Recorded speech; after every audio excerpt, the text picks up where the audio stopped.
যে বোনটা ছোটবেলায় নিজের ভাগের চকলেটটা আপনাকে না খেয়ে দিয়ে দিত, যে বোনটা আপনার অসুখ হলে জায়নামাজে বসে আল্লাহর কাছে চোখের পানি ফেলতো, বাবার মৃত্যুর পর সেই আপন বোনটাই কেন আপনার কাছে পর হয়ে যায়?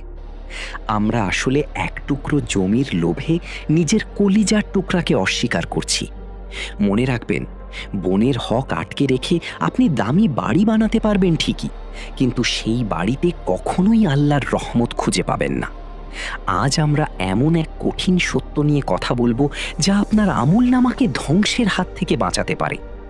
আমাদের সমাজে ভাইদের একটা সাধারণ অজুহাত হলো, বোনকে তো ধুমধাম করে বিয়ে দিয়েছি, অনেক খরচ করেছি, আবার কিসের ভাগ? অথচ ইসলামী মিরাস বা উত্তরাধিকার কোনো দয়া বা দান নয়, এটি আল্লাহর পক্ষ থেকে নির্ধারিত আইনি অধিকার।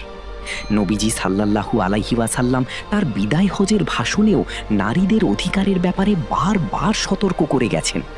পবিত্র কুরআনে আল্লাহ তাআলা উত্তরাধিকারের বিধান দেওয়ার পরেই ঘোষণা করেছেন যে যারা এই সীমারেখা লঙ্ঘন করবে তাদের জন্য অপমানজনক শাস্তি অপেক্ষা করছে।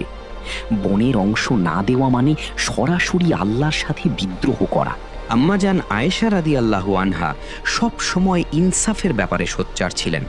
সাহাবায়ে কিরাম রাদিয়াল্লাহু আনহুম তাদের বোনদের অংশ দেওয়ার ব্যাপারে এতটাই সূক্ষ্ম ছিলেন যে সামান্য সুতোর হিসেবও বুঝিয়ে দিতেন। নবীজি সাল্লাল্লাহু আলাইহি ওয়াসাল্লামের স্পষ্ট হুঁশিয়ারি ছিল, কেউ যদি কারো 1 বিঘত জমিও অন্যায়ভাবে দখল করে, কিয়ামতের দিন 7 তবক জমিন তার গলায় লটকে দেওয়া হবে। ভাইরা ভাবেন বোন তো এখন পরের বাড়ি চলে গেছে, কিন্তু মনে রাখবেন, বিয়ের পর বোনের বাড়ির ঠিকানা পাল্টায়, আল্লাহর দেওয়া অধিকার কখনো পাল্টায় না।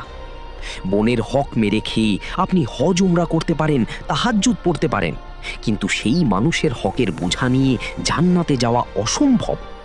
বোনরা হয়তো লজ্জায় বা ভাইদের সাথে সম্পর্ক নষ্ট হওয়ার ভয়ে মুখ ফুটে কিছু বলে না, কিন্তু তাদের সেই না বলা দীর্ঘশ্বাস আর চোখের পানি আপনার পতন ডেকে আনার জন্য যথেষ্ট। হারামের ওপর ভিত্তি করে বড় হওয়া কোনো শরীর জাহান্নামের আগুন ছাড়া আর কিছুই পাবে না। তাই আজই সময় আছে, বোনদের কাছে যান, তাদের পাওনা হাসি মুখে বুঝিয়ে দিন। রক্ত আর জমিনের লড়াইয়ে রক্তকেই জয়ী হতে দিন। দুনিয়াটা দুদিনের, কিন্তু কিয়ামতের ময়দান হবে অনেক দীর্ঘ। সেদিন সামান্য কয়েক শতাংশ জমির জন্য নিজের বোনের বিরুদ্ধে আসামি হয়ে আল্লাহর সামনে দাঁড়াতে কি আপনার লজ্জা হবে না? ভিডিওটি সেই সব ভাইদের কাছে পৌঁছে দিন যারা অজান্তেই বড় গুনাহের পথে হাঁটছেন। আপনার একটি শেয়ার হয়তো একটি পরিবারে ইনসাফ ফিরিয়ে আনবে।